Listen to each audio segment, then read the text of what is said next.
আসসালামু আলাইকুম। এই ভিডিওটা দেখ।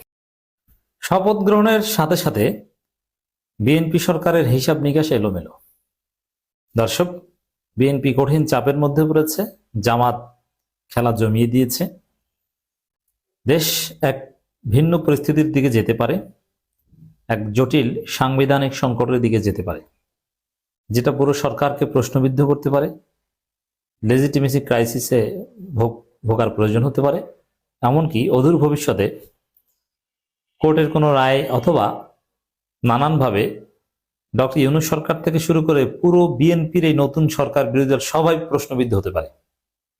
কোনোদিন যদি এই পরিস্থিতিতে আওয়ামী লীগ ফিরে আসতে পারে, বিএনপি যে আকাম করা শুরু করেছে, বিএনপি সহ ইউনূস সরকার সহ সবাইকে ফাঁসির দড়িতে ঝুলাতে পারবে আইন অনুযায়ী। দর্শক, আপনারা জানেন যে শপথ অনুষ্ঠান হয়েছে, এমপিরা শপথ নিয়েছে। তারপর আমি কথা বলছি।